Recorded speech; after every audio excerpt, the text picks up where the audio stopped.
성도 여러분, 한 주일 동안 평안하셨습니까? 기도해 주신 덕분에 미주 한인교회협회에서 주최하는 연수회를 잘 다녀왔습니다. 미국의 삼육대학 같은 곳이 앤드루스 대학, 또 서든 몇 대학이 있지요. 그 중에 박사과정까지 계속해서 깊이 연구하는 그런 우리 교회 대학원은 앤드루스 대학입니다. 그 앤드루스 대학에 석학되시는 교수님 두 분이 주 강사였습니다. 그래서 하나는 너무 어려워서 잘 이해를 못했고, 하나는 영어권과 우리 한국어권이 어떻게 콜라보레이션을 이루고 또 그 세대를 이해하면서 교회 안에 잘 도움을 줘서 이 교회 영어권이 잘 자랄 수 있게 해야 될 것인가. 그분이 일선 목회하면서 200명 되던 완전히 칙칙한 그야말로 올드 제너레이션만 있던 그 교회를 완전히 몇 년 안에 700명으로 탈바꿈을 시켰어요. 그리고 그 젊은이들이 중심이 되는 교회로 만든 그 이야기를 보면서 많은 감동을 받았습니다. 우리 교회의 미래는, 그리고 앞으로 이 교회를 이끌어갈 세대들은 우리의 자녀들의 세대들이 그렇게 이 교회를 이어받아서 영적으로 이끌어가야 된다는 생각들을 하면서 우리 교회도 또 영어권과 잘 협력하여 하나님께서 주신 선을 이루는 그런 교회가 되었으면 좋겠다 하는 결심을 했습니다. 또 한 가지는 여러분 아시는 대로 플로리다 지역의 제일 큰 병원 시스템을 가지고 있는 그 병원이 우리 교단 병원이지요. 그 엠플로이가 얼마나 되나 했더니 그 플로리다 지역에 병원이 56개가 있다고 그래요. 제일 큰 병원이 이제 저희가 견학을 갔었는데 그곳이 2260베드 정도 되는 그런 병상이 되는 직원만 채플린만 16명이라고 하니까요. 굉장히 큰 병원이지요. 그리고 한 8만 명이 엠플로이입니다. 그 병원 외에 이제 거기 있는 모든 병원들이요. 그러니까 플로리다 주위에서 우리 교회 병원이 차지하는 경제적 그 외에 여러 명성들은 이미 다 알려진 바고, 올랜도 하면 뭐가 제일 유명합니까? 디즈니 월드죠. 디즈니 월드 그쪽에서 2천만 불을 들여서 그 본 병원, 제일 오리지널 병원인 그 병원 옆에다가 디즈니 파빌리온이라는 이름을 붙여서 그 건물을 기증했습니다. 그 안에 이제 어린이 병동으로 해갖고 디즈니의 온갖 캐릭터들이 다 있고 얼마나 자부심이 느껴지는지요.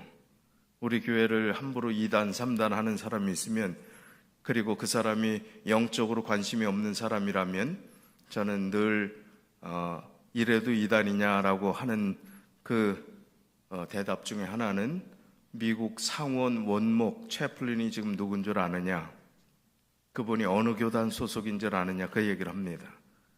상원 원목의 이름 기억하십니까? 베리 블랙 목사님, 클린턴 대통령 때 임명돼서 종신직이죠. 죽을 때까지 할 수 있는 그런 채플린입니다. 그분이 재림교회의 채플린이고, 그 전에 군종 장교로는 최고의 자리인 해군 군종감을 역임했던 투스타로 예편한 그런 분입니다. 그리고 또 하나 자랑스러운 것은 플로리다 우리 교회 병원입니다. 물론 이제 너무 방대해서 우리 교인 이 비율도 부족할 뿐만 아니라 거기에 일하는 사람이 이 병원이 어느 교단에 속한 병원인지도 모른대요. 그 정도로 이미 너무 방대해졌지만, 장단점은 다 있지만 어쨌든 우리 교단이 운영하는 병원이라는 사실에 참 자부심을 느낄 수 있었습니다. 여러분도 누가 뭐라고 그러면 성경으로 대답하는 게 소용없는 사람들이라면 그런 말씀을 좀 하시면, 미국의 상원 원목을 2단이라고 그러면 2단 목사를 국가에서 임명했단 말이냐, 말이 되느냐, 이런 말씀을 하시고, 상원 원목 베리 블랙 찾으면 사진이고 다 나와요. 최초의 흑인 목사님의 원목으로 되셨죠, 상원에. 그리고 플로리다 하스피탈입니다. 그 병원 이름이 어드밴트 헬스 시스템이라고 되어 있지만 그 플로리다에서 제일 큰 병원 시스템을 찾으면 아주 거창한 병원들이 나옵니다. 한 동네 웬만한 것이 전부 다 병원인 것처럼 그렇게 아주 거대한 병원들을 견학하는 또 좋은 시간을 지내고 왔습니다. 그 전에 지나가면서는 봤지만 그 병원 안에까지 들어가서 샅샅이 잘 보게 되었습니다. 또 반가운 것은 그 전에 이 교회 출석했던 양정로 목사님, 오상원 사모님이 그 양정로 목사님이 그 병원의 채플린으로 있기 때문에 가서 즐거운 만남을 가졌고, 그리고 그 사모님도 만났습니다. 제가 버지니아 교회 시니어 패스터 할 때 그때 유스 패스터로 첫 목회를 나왔던 분이 양정로 목사님입니다. 좋은 시간을 잘 보내고 왔습니다. 와보니 또 이렇게 달라졌어요. 이태하 장로님, 김성섭 집사님 이틀에 걸쳐 수고하시고 이틀 플러스 고민하고 계획하고 준비한 그런 시간을 통해서 이렇게 빨리 될 줄 몰랐습니다.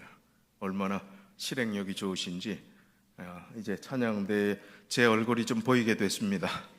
그전엔 가려갖고 거의 안 보였는데 이태하 장로님하고 저만 보이면 다 되는 거 아니에요? 예, 두 사람의 얼굴이 보이리라고 생각을 합니다. 수고해 주시고 헌신해 주신 두 분께 감사를 드립니다.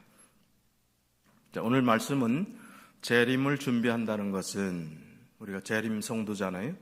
우리의 정체성이 재림을 기다리는 성도들인데 정말 재림을 기다리는 사람들이라면 우리는 어떻게 살아야 되는가, 또 어떤 마음의 자세를 가져야 하는가 하는 그 부분을 오늘 말씀을 통해서 살펴보도록 하겠습니다.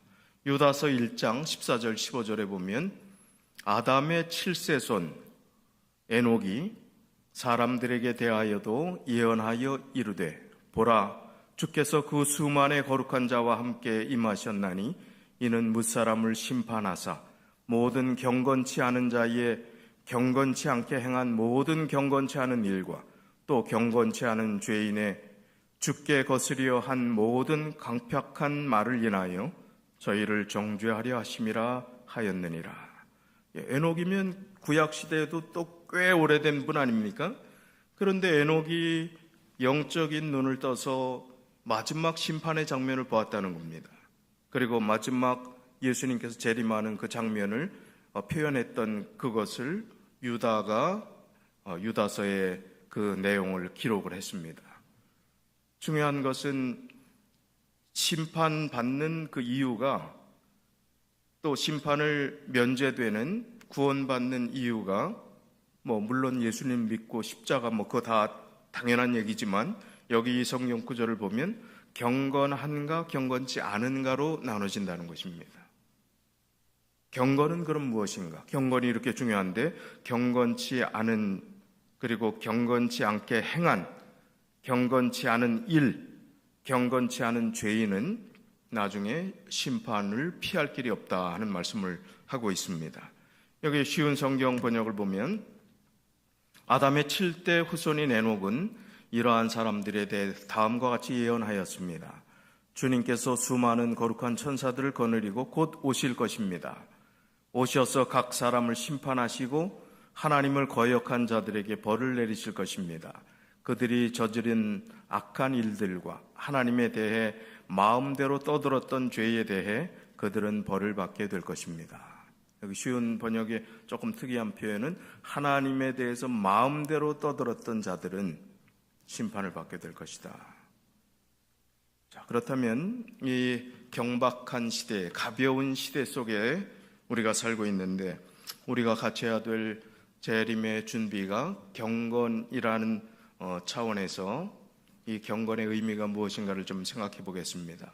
경건은 단순한 종교적 행위나 외적인 신앙 활동을 넘어서 하나님과의 깊은 관계 속에서 살아가는 전인적인 삶의 태도를 의미한다. 전인적이라는 건 mentally, spiritually, physically 다 전인적인 그러한 삶의 태도가 우리의 삶 가운데 나타나야 된다. 그것이 경건이다 하는 것입니다. 겉모양만 경건한 그 모습은 외식하는 거라, 위선이다 하는 척하는 것이다, 그렇게 표현하고 있습니다.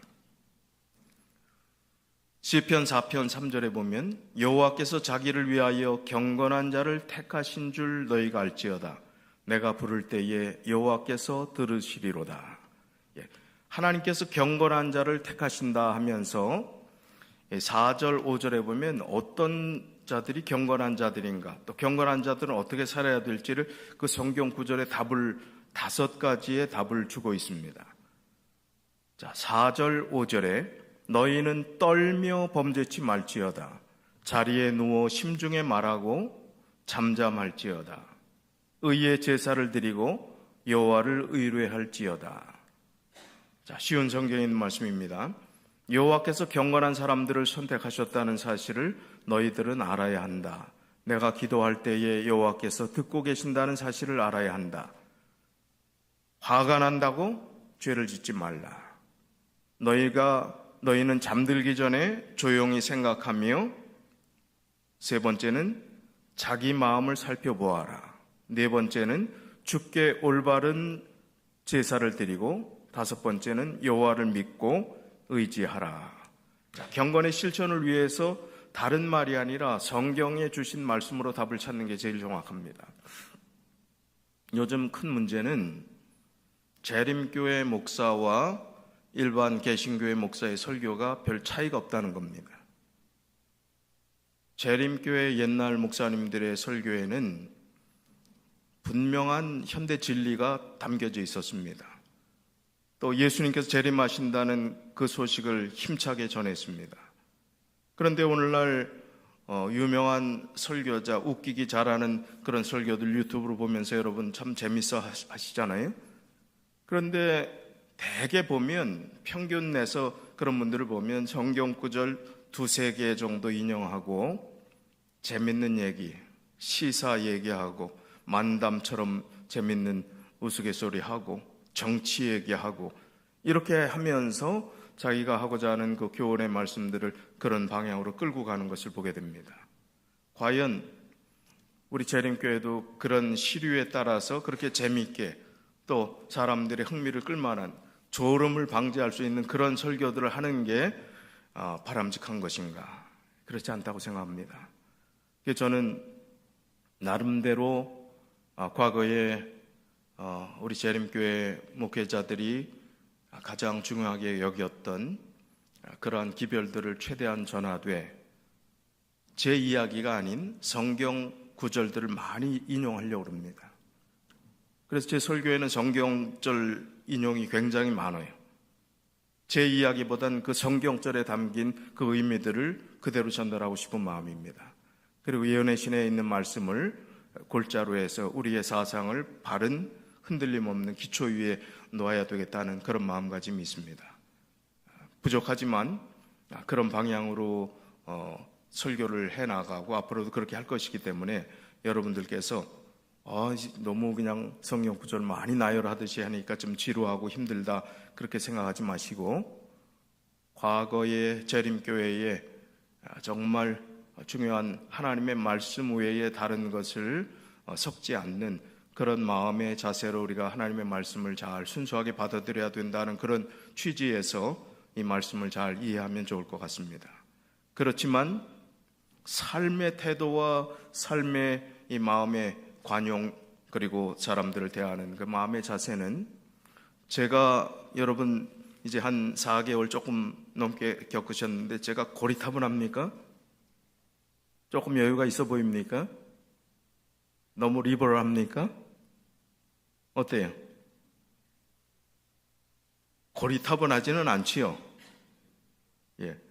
그러니까 우리의 삶의 자세는 많이 오픈마인드하고 또 이해하고 받아들이고 그러나 결국은 그러한 모든 분들을 그대로 방치시키고 따라가는 것이 아니라 하나님의 올바른 진리 안으로 인도하고자 하는 궁극적인 목표가 있음을 우리가 깨닫고 우리가 같이 그 길을 가야 합니다. 재림교회가 이 땅에 존립할 이유가 바로 그것입니다.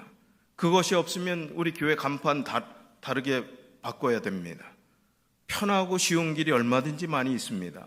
그러나 우리가 끝까지 이 교회를 하나님의 진리의 백성이고 남은 백성이고 재림 성도라는 정체성을 가지고 살아가야 될 이유는 이 세상과 구별된 하나님의 남은 백성이고 남은 교회의 사명을 하나님께서 위탁하셨기 때문에 우리는 달라야 한다는 것입니다.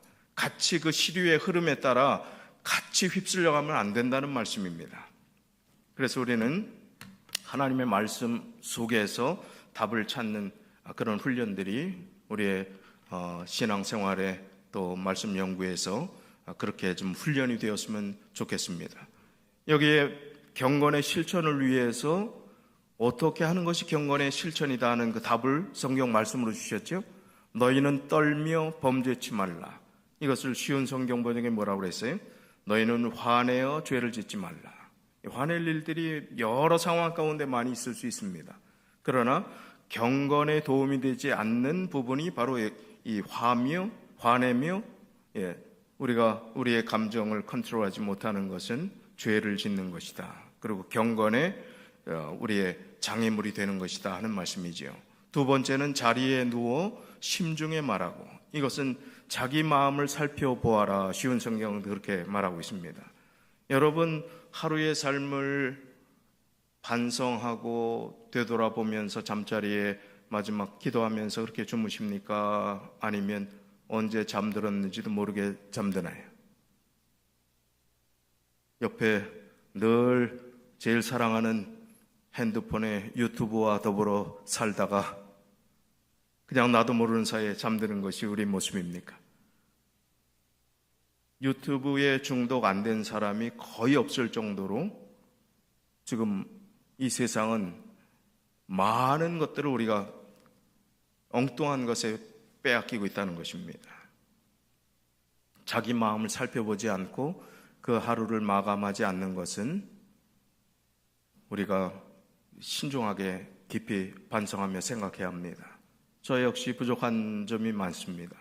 이 시대의 흐름 속에서 많은 정보, 재밌는 정보, 또 그 정보를 통해서 뭔가 얻으려고 하는 그런 노력들이 과연 올바른 것인가 그렇게 고민할 때가 많이 있습니다.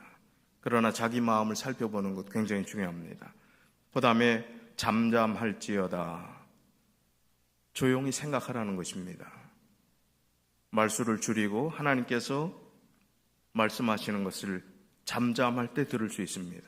침묵할 때 하나님께서 말씀하시는 그 음성을 들을 수 있습니다. 그런 기도는 내가 일방적으로 하는 것이 아니라 하나님께서 말씀하시는 것을 듣는 것도 기도라는 사실입니다. 그 다음 네 번째는 의의 제사를 드리고, 주님께 올바른 제사를 드리고, 이것은 위선이 아닌 몸과 마음과 신령과 진정을 다해서 예배 드리는 것, 그것이 의의 제사라 했습니다.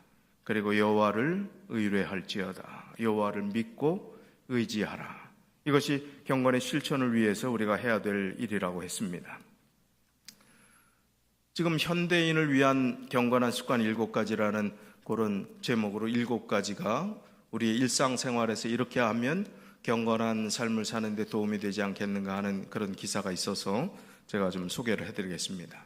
첫 번째는 매일 말씀 묵상과 기도에 생애를 해야 된다. 하루를 시작하거나 마무리할 때 짧은 시간이라도 성경을 읽고 하나님께 마음을 여는 기도를 드리는 습관은 영적 중심을 잡아준다. 그렇게 이야기합니다. 두 번째는 감사 일기를 쓰는 것입니다. 감사 일기를 길게 쓰기가 너무 바쁘면 감사한 한 문장 아니면 한 단어라도 쓰는 습관들을 가지면 오늘 내가 어떻게 살았는지, 그리고 그날에 어떠한 일이 있었는지, 그날에 내 마음의 상태가 어땠는지, 여러분 뭐 그냥 스케줄 해갖고 그거 다 스케줄에 약속하고 그 기입해갖고 다 그렇게 하시지만 이왕 그렇게 하실 거는 일기를 좀 쓰면 참 도움이 될 것 같아요. 제가 전에 있던 교회 장로님 한 분은 오래전부터 그분이 거의 80다 되신 분인데 일기를 쓰는 습관을 가지셨어요. 그리고 기억력이 얼마나 좋으신지 언제 무슨 일이 있었냐고 물어보면 그 장로님이 가서 찾아본다고 그래요. 일기에 다 나옵니다. 그날 뭐 어떻게 했고, 같이 움직였던 일이 있으면 같이.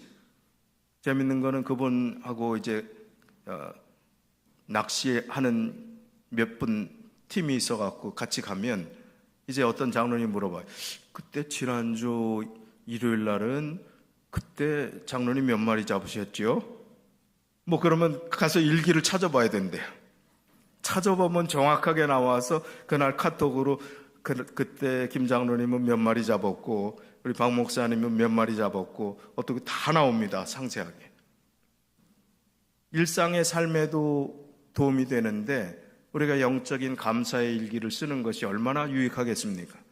굉장히 도움이 될 수 있다는 것입니다. 하루 동안 받은 은혜를 기록하며 감사하는 습관은 불평보다 기쁨을 키우고 하나님께 대한 신뢰, 하나님을 의지하는 그 마음을 더 깊게 만들어준다 하는 것입니다. 세 번째는 정직과 절제의 실천입니다.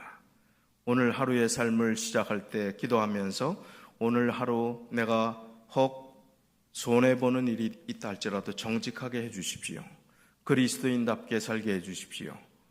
그리고 소비하는 것, 말하는 것, 행동하는 그 일에 자기를 하나님께서 나를 컨트롤해 주실 수 있도록 하나님께 맡기는 것입니다. 그게 절제, 템퍼런스라는 게 음식에만 해당되는 게 아니고 우리의 말과 행동도 다 절제할 수 있도록, 그리고 정직한 삶을 살 수 있도록 해 주십시오. 이런 마음가짐을 가지고 사는 하루와 아무 개념 없이 사는 하루와 천지 차이가 날 것입니다.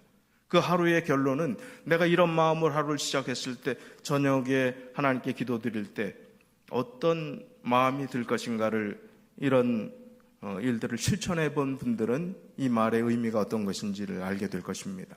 이것을 드문드문 실천했던 분들이 계시면 매일 한번 해보십시오. 그러면 아주 큰 은혜가 되리라고 생각합니다. 그리고 이웃을 위한 작은 섬김입니다. 내가 섬기는 삶을 살고 있는가? 좀 이따 뒷부분에 나오지만 참된 경건은 고아와 과부를 돌보는 실천하는 것이지 말로만 하는 것이 경건이 아니라고 그랬어요. 이웃을 향한 작은 섬김을 내가 생각조차 안 하고 그냥 내 마음대로 그냥 편하게 살아가고 있는가? 이웃을 위해서 섬길 것이 많이 있을까요? 없을까요?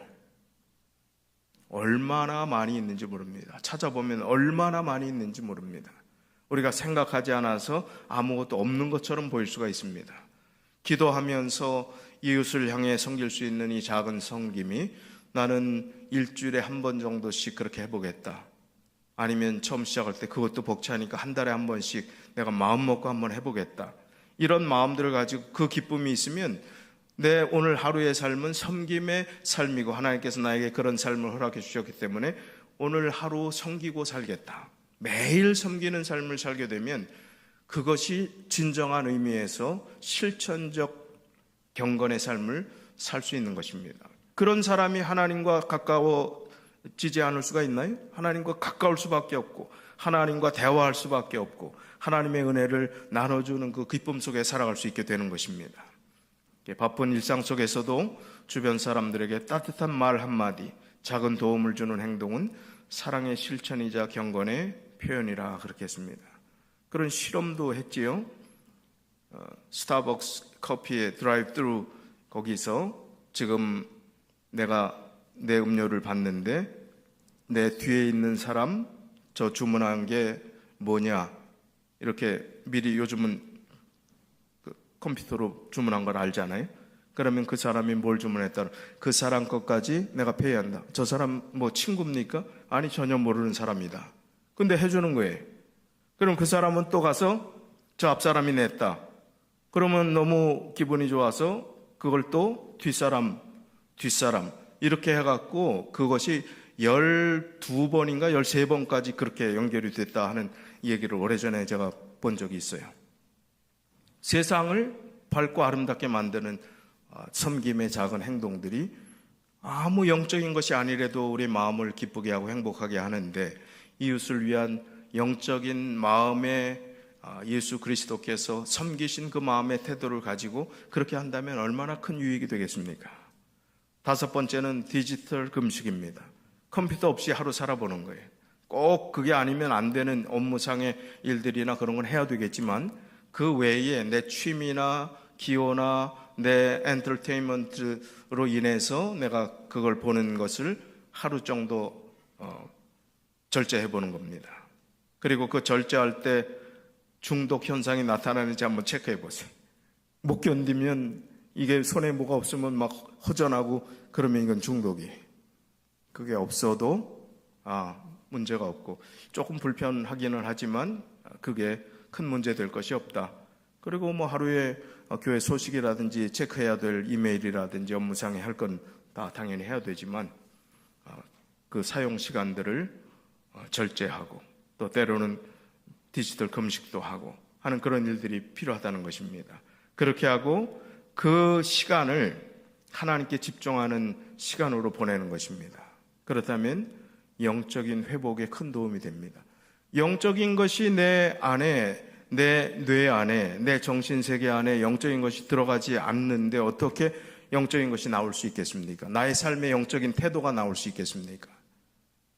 그냥 교회에 와서 설교 듣는 것으로 내 신앙생활의 의무가 다 되는 것처럼 생각하면 착각입니다. 큰 오산입니다.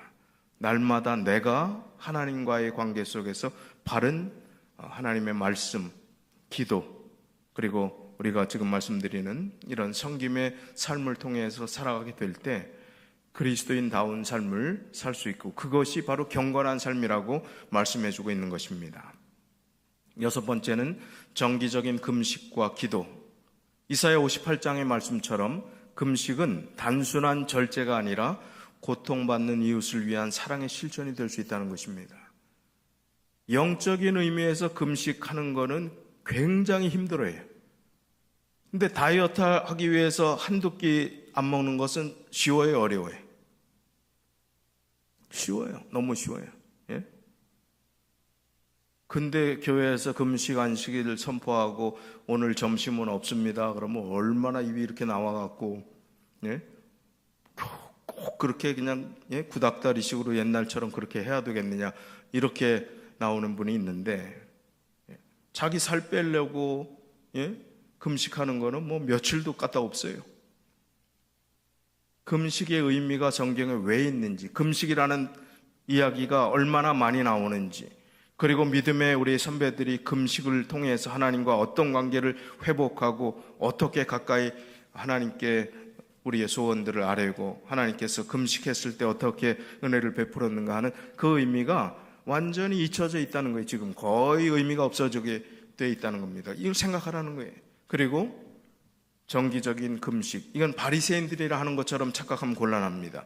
바리새인의 정신으로 위선적으로 보이게 하고 나는 일주일에 2번씩 금식한다 자랑하려고 하는 그런 금식은 하나님께서 원하시지 않는다고 했습니다. 그러나 정말 중요한 의미를 가지고 금식하고 하나님께 기도하는 것, 이것은 그 금식을 통해서 먹지 못하는 괴로움, 배고픔의 아픔, 그런 것들을 통해서 오늘도 여전히 굶고 있는, 먹을 것이 없어서 죽어가는 이 지구촌 곳곳에 아프리카의 그 외의 난민으로 인해서 전쟁으로 인해서 배고픔 속에 떨고 있는 그 사람들을 우리가 볼 수 있다는 거예요. 우리 동족 북한도 겉에 웬만한 큰 도시들만 그런 데로 먹고 살지 그 지방 그런 데 가면 산에 나무가 없어요. 나무가 완전히 그냥 민둥산입니다. 위에서 이렇게 지도 구글 얼스 같은 걸로 내려다 보면 나무 껍질까지 지금 먹어서 연명하는 그런 사람이 오늘날에도 있다는 것입니다.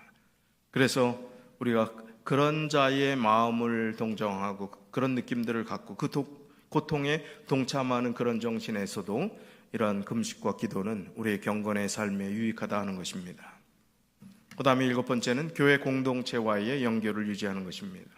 우리가 예배에 열심히 참여하고 또 소그룹 봉사들을 통해 공동체 안에서 신앙을 나누고 성장하는 습관은 경건의 삶을 지속시키는 힘이 될 수 있다는 것입니다.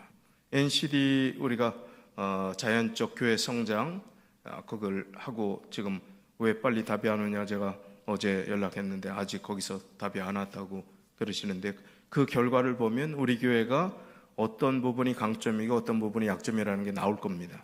그러면 거기에 따라서 우리가 전체적으로 이 교회가 부족한 부분들을 보완하고 또 열심히 새롭게 노력해서 이 공동체를 영적으로 또 하나님께서 원하시는 대로 부족한 것들을 채우는 그 일들을 우리 같이 협력해서 해야 되리라고 생각을 합니다.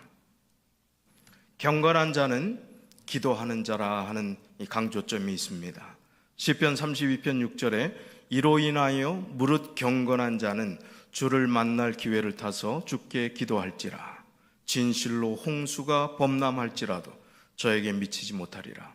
기도하는 사람에게는 홍수가 와서 물이 막 이렇게 넘쳐 빠져 죽게 된다 할지라도 그 물이 우리를 덮지 못할 것이다. 기도하는 자를 하나님께서 책임져 주신다는 것입니다. 쉬운 성경에 그렇게 나왔지요. 그러므로 경건한 사람들은 주가 찾으실 때 그분께 기도드려야 할 것입니다. 그러면 고난이 홍수처럼 밀려올지라도 그들을 덮치지 못할 것이다 라고 말합니다. 자, 그러면 성경은 경건한 자들은 어떻게 살아야 경건하다고 했고 경건치 않음의 결과는 어떤 결과를 가져올 것인가에 대해서 성경은 경건치 않은 이라는 표현들이 꽤 많이 나옵니다. 로마서 1장 18절로 20절에 하나님의 진노가, 하나님이 아주 굉장히 화가 난 것이 사람의 화가 아닌 진노, 그러면 엄청난 화입니다. 불의로 진리를 막는 사람들의 모든 경건치 않은 것, 진리를 막는 사람들이라고 그랬어요. 불의해서 불의에 대하여, 의롭지 않은 것에 대하여 하늘로조차 나타나나니 이는 하나님이 알만한 것이 저희 속에 보임이라. 하나님을 알만하게 하나님께서 이 세상 만물을 통해서 천지 창조를 통해서 이미 사람들에게 다 보여줬는데 사람들이 마음속으로 받아들이지 않는 거예요. 여기 그렇게 나오지요. 창세로부터 그의 보이지 아니하는 것들 곧 그의 영원하신 능력과 신성이 그 만드신 만물에 분명히 보여 알게 되나니 그러므로 저희가 핑계치 못할지니라. 하나님께서 창조주이시며 이 세상에 돌아가는 그 모든 원리가 하나님 아니면 그런 일이 있을 수 없는데도 불구하고 베드로후서 3장 6절에 보면 저희가 하나님께서 이전부터 있게 하셨던 것, 물에서 땅이 나와서 이렇게 분리된 것, 이런 모든 창조의 질서들을 일부러 불어 잊으려 하는도다, 그렇게 돼 있어요. 일부러 잊으려고 한다고, 일부러 알면서 아닌 것처럼 잊어버리고 I don't care 하고 만다는 거예요. 하나님께서 다 그렇게 주셨는데 이것은 결국은 하나님을 고의적으로 거절한, 경건치 않음의 길을 선택한, 불의를 선택한, 의롭지 않은 길을 선택한 그 결과는 심판밖에 남을 수 없음을 말하고 있습니다. 베드로서 2장 5절 6절 옛 세상을 용서치 아니하시고 오직 의를 전파하는 노아와 그 7 식구를 보존하시고 경건치 아니한 자들의 세상에 홍수를 내리셨으며 소돔과 고모라 성을 멸망하기로 정하여 죄가 되게 하사 후세에 경건치 아니할 자들에게 본을 삼으셨으며, 그런 일들을 통해서 이 세상의 심판이 분명히 있다는 것을 미리 본보기로 보여주셨다는 거예요. 그런 일이 어떻게 있을 수 있어? 말도 안 되는 거지라고 하지 못하게. 홍수, 엄청난 일 아닙니까? 소돔과 고모라의 그 멸망, 너무나 끔찍한 잔혹한 그러한 결론이 아니겠습니까? 의인이 몇 명이 없었어요? 10명이 없어서 무너진 그러한 소돔과 고모라의 그 모습은 후세에, 지금 이 세상 말세에 살아가는 사람들의 경건치 않은 그 사람들에게 심판은 반드시 있다는 사실을 본을 보여주셨다, 그렇게 말씀하고 있습니다. 베드로서 2장 9절에 주께서 경건한 자는 시험에서 건지시고 불의한 자는 형벌 아래 두어 심판날까지 지키시며, 또 베드로서 3장 7절에 이제 하늘과 땅은 그 동일한 말씀으로 불사르기 위하여 간수하신 바 되어 경건치 아니한 사람들의 심판과 멸망의 날까지 보존하여 두신 것이니라. 여기는 노아 홍수는 물로 세상을 멸하셨지만 마지막 때는 뭘로 멸망한다고 되어 있습니까? 불로 이 세상을 불사르기 위해서 준비되었다, 그렇게 말씀하십니다. 또한 동일한 하나님의 말씀이 지금 이 세상의 하늘과 땅을 지키고 있습니다. 우리가 살고 있는 이 세상은 불로 멸망당할 것인데 마지막 심판날에 하나님을 믿지 않고 거역한 사람들과 함께 멸망될 것입니다. 우리가 정말 하나님을 믿고 있는가? 진심으로 믿고 있는가? 경건한 삶을 겉껍데기가 아닌 속에서부터 속사람이 주님을 닮아가는 그 경건함이 우리에게 있는가를 우리가 다시 한번 점검해 봐야 합니다. 빌립보서 4장 8절에 종말로 형제들아 무엇에든지 참되며 무엇에든지 경건하며 무엇에든지 옳으며 무엇에든지 정결하며 무엇에든지 사랑할 만하며 무엇에든지 칭찬할 만하며 무슨 덕이 있든지 무슨 기름이 있든지 이것들을 생각하라. 사도 바울이 주신 말씀이죠. 우리가 마지막 때가 될수록 더욱더 하나님과 경건한 관계를 유지하고 참되고 옳고 정결하고 사랑할 만하고 칭찬할 만하고 무슨 덕이 있든지 무슨 기름이 있든지 늘 이것을 생각하며 경건하게 살아야 된다 하는 그 교훈의 말씀을 주셨습니다. 디모데전서 4장 7절 8절에 보면 우리가 일상생활을 하면서 주의해야 될 주의사항까지 이렇게 자상하게 성경에 기록해 놓으셨습니다. 사도 바울이 디모데에게 보내는 서신, 그리고 디도라는 자기의 후배 동역자에게 보내는 그 서신 속에서 우리가 믿음의 삶을 살 때에 이런 일에 걸려 넘어지기 쉬우니까, 이런 것으로 영적 경건에 방해가 될지 모르니까 조심하라 하는 말씀을 기록을 했어요. 그 말씀이 디모데전서 4장 7절 8절에 망령되고 허탄한 신화를 버리고 오직 경건에 이르기를 연습하라. 육체의 연습은 약간의 유익이 있으나 경건은 범사에 유익하니 금생과 내생에 약속이 있느니라. 망령되고 허탄한 신화를 버리고 오직 경건에 이르기를 연습하라. 디도서 3장 9절에는 그러나 어리석은 변론과 족보와 이야기와 분쟁과 율법에 대한 다툼을 피하라. 이것은 무익한 것이요 헛된 것이니라. 이 족보 미국까지 가져오신 분 계세요? 족보 우리 집에 족보 있는 집이 있고 없는 집이 있어요. 족보 있는 집이 우리는 양반 아니고 쌍놈입니다 하는 집이 있나요? 우리는 유명한 누구의 몇 대 손 족보가 이렇게 됐습니다 그러는데, 저는 저희 할아버님이 고지식한 분인지 또 신앙적인 분인지 몰라도 우리 교회 들어오면서 디도서 3장 9절의 의미를 깊이 깨닫고 난 뒤에 족보를 다 불살라 버렸대요. 그리고 너희는 뭐 청산 개군파 뭐 몇 대 손 어쩌고 저쩌고 박혁거세가 아래에서 나온 사람이래요. 말이 됩니까? 그 족보가? 예? 밀양 박씨, 예. 스스로는 또 박가라고 그래야 된다면요. 씨 그러면 건방진 표현이라고 밀양 박가, 예. 쭉 해서 뭐 얘기를 했지만 의미가 없는 것이다. 제가 대학 들어왔을 때 이제 신참 교수님이 신학과 와서 이제 좀 가리키고 하시는데 그런 이야기가 생각이 납니다. 그분이 교수로 오기 전에 목회를 하셨거든요. 영남합회에서. 근데 이 교수님이 처음 담임 목사로 처음 안수받기도 전에 어떤 시골 아주 전통적인 꽤 권위주의가 있는 유교 전통이 있는 그 마을에 부임을 했답니다. 교회도 작고 교인도 별로 없고, 그런데 그 이제 마을 어른들한테 잘 보여야 되잖아요. 인사도 잘 해야 되고. 그러니까 동네 마당을 열심히 쓸고 이제 점수를 따려고 노력을 했어요. 이제 웬 젊은 사람이 교회에 뭐 새로 온 것 같은데 뭐 마당도 쓸고 열심히 하니까 어른들이 아주 궁금하게 여겼습니다. 어떤 사람인가. 이제 이 나무 그늘 밑에 거기에 앉아서 장기도 두고 뭐 이렇게 하는 노인들이 쭉 모여 앉았습니다. 동네 어른들이죠. 동네 어른들한테 인사를 하기 위해서 뭘 좀 음료수도 사갖고 이제 갔습니다. 그리고 이제 제가 이 교회 새로 부임한 아무개 전도사입니다. 그랬더니 환영한다고, 그 마당도 쓸고 참 싹수가 좋구만. 싹수가 좋다는 건 뭐예요?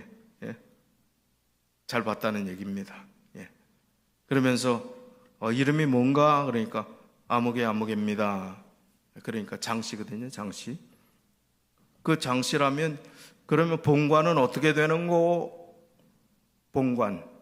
이게 족보 얘기하는 거거든요. 무슨 장씨, 뭐 요즘은 김씨면 김해김씨, 이씨면 경주김씨 뭐 이런 거 있듯이 그 장씨, 자기는 본관이 뭔지도 몰랐대요. 그리고 또 무슨 판가 또 뭐 이렇게 얘기해서 이 본관을 억지로 댔는데 무슨 판가 그랬는데 그 팔을 알 수가 있네. 본관도 제대로 몰라서 겨우 대답했는데.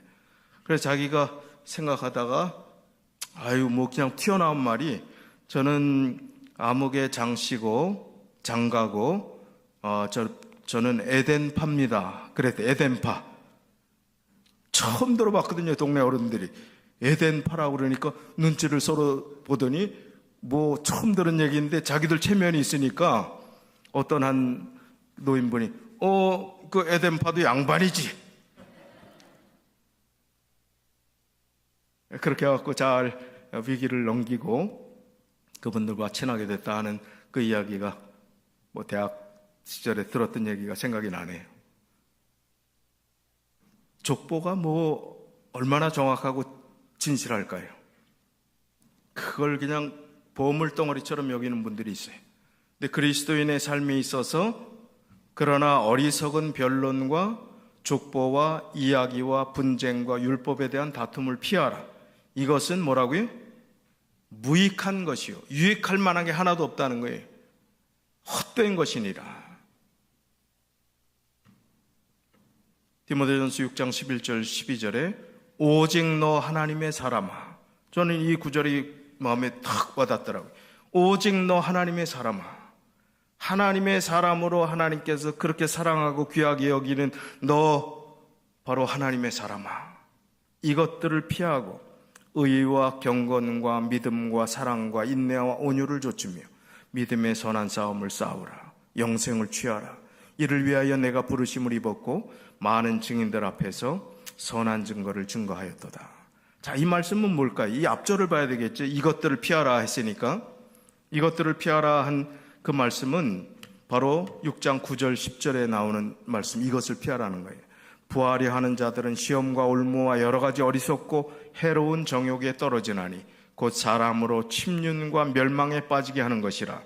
돈을 사랑함이 일만하게 뿌리가 되나니 이것을 사모하는 자들이 미혹을 받아 믿음에서 떠나 많은 근심으로 자기를 찔렀도다. 돈 자체가 악입니까? 돈을 사랑하는 것이 악입니까? 돈을 사랑하는 것, 그것을 잘못 운용하는 것, 하나님께서 나에게 주신 그 은혜를 내가 남용하는 것, 이기적인 목적, 나만 위해서 사용하는 것, 내 가족만을 위해서 사용하는 것, 이것이 바로 이런 것들을 피해야 된다 하는 말씀을 거기에 주시면서 또 디모데후서 2장 16절에 망령되고 헛된 말을 버리라. 저희는 경건치 아니함에 점점 나아가나니. 망령되고 헛된 말은 경건함에 도움이 안 된다 이겁니다. 쉬운 성경이 이렇게 이야기했어요. 쓸모없는 세상적인 것들을 이야기하는 사람들을 피하십시오. 그런 이야기들은 경건에서 점점 더 멀어지게 할 뿐입니다. 요즘 뭐 유머도 재밌고 뭐 이런저런 것도 재밌는 게 이야기들이 참 어떻게 머리를 잘 쓰는지. 여러분 근데 제가 사실인지 아닌지 몰라도 그 유머를 만들어내는 사람이 있을 거 아니에요. 처음에 무슨 참새 시리즈니 최불암 시리즈니 뭐 옛날 뭐 한참 전에 그런 재밌는 얘기들이지만 그런 거 뭐 사오정 시리즈, 지금 무슨 얘기 하는지 모르는 분들도 계시죠. 근데 그거를 만들어내는 사람이 감옥에서 만들어낸데, 감옥에서, 교도소에서 제일에서 할 일이 없으니까 그런 거 해갖고 만들어내갖고 퍼뜨려 나간 것이 그렇게 됐다. 그거를 여러 사람한테 들었어요. 그게 사실인지 아닌지 뭐 알 길은 없지만 그런 데서 만들어낸 것이 오늘날 유머로 이렇게 발전되고 변형되고 뭐 이렇게 된 게 많다. 뭐 그런 얘기를 했습니다.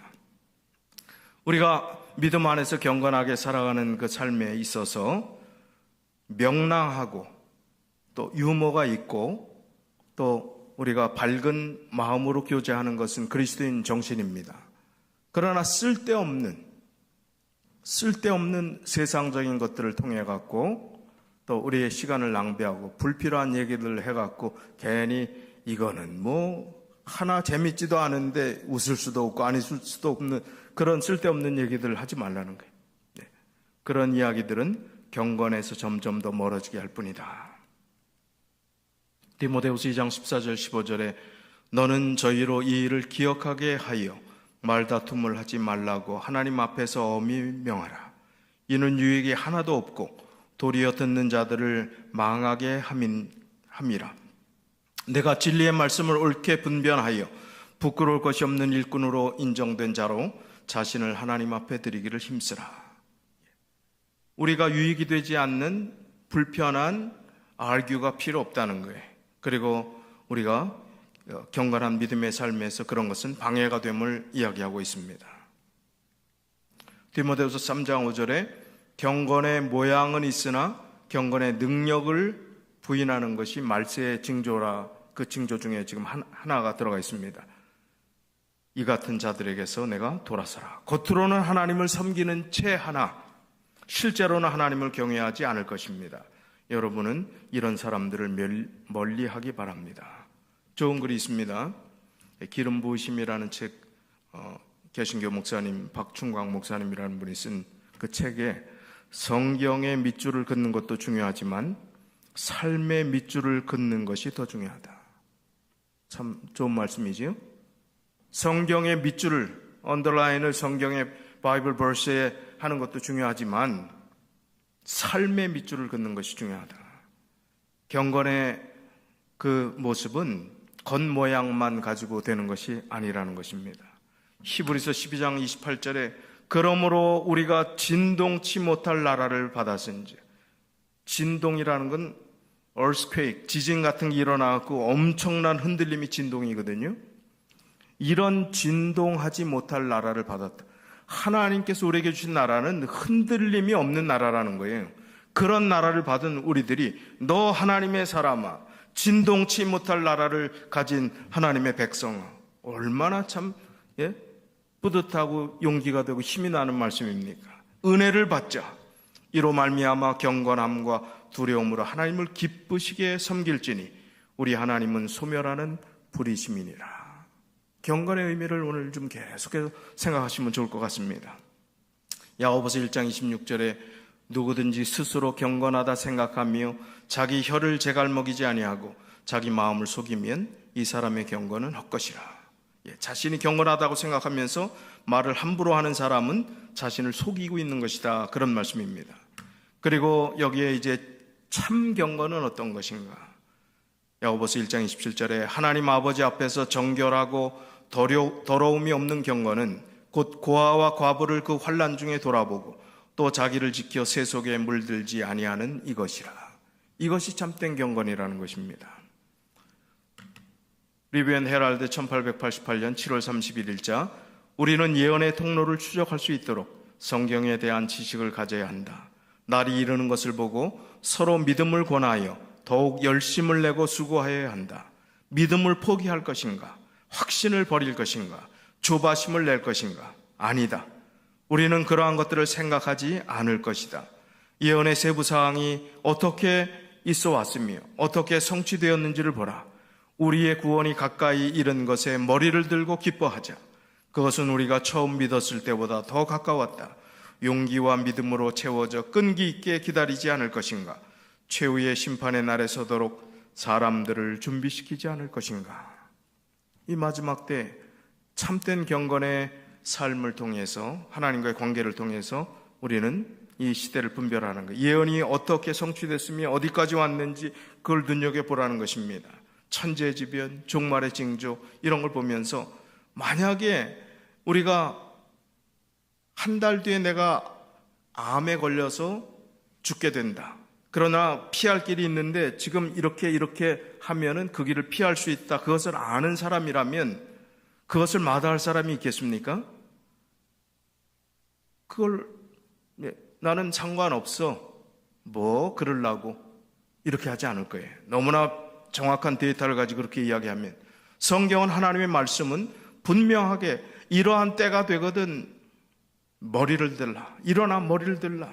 인자의 임함이 가까웠다 말씀하시고 지금 모든 흐름이 예언의 이 역사의 흐름들이 성취가 주님이 갖고 왔음을 분명히 밝히고 말씀하고 있는데 우리는 마치 나는 아무 일도 없을 것처럼 나에게는 그런 일이 상관없을 것처럼 그렇게 살고 있다면 그것은 우리가 경건하게 살아가는 삶도 아니고 예수님을 사랑하는 삶도 아니고 미래에 대한 관심도 없이 살아가는 존재일 것이라는 말씀입니다. 누가복음 21장 26절에 사람들이 세상에 임할 일을 생각하고 무수함으로 기절하리니 이는 하늘의 권능들이 흔들리겠습니다. 지금 이미 다 그런 일들이 일어났지요? 이러한 일이 되기를 시작하거든 일어나 머리를 들라 너희 구속이 가까웠느니라 라고 누가복음 21장에 말씀하고 있습니다. 주님께서 다시 오신다는 재림의 분명한 약속을 우리에게 주셨습니다. 그래서 이 세상 살면서 힘들고 어렵고 근심이 있지만 주님께서 보증하십니다. 근심하지 말라고요. 근심할 필요 없다고요. 책임져 주겠다. 하늘나라를 상속하겠다. 내가 다시 오겠다. 너희를 데려가겠다. 이 귀한 약속 때문에 우리가 이 자리에 있는 것 아니겠습니까? 하나님의 크신 은혜가 여러분의 믿음의 삶에 진정한 마음속의 경건과 삶의 헌신을 통한 경건의 삶을 통하여 주님과 더욱더 가까이 나아가시는 삶이 우리 모두의 삶이 되시길 바라면서 말씀을 드리겠습니다.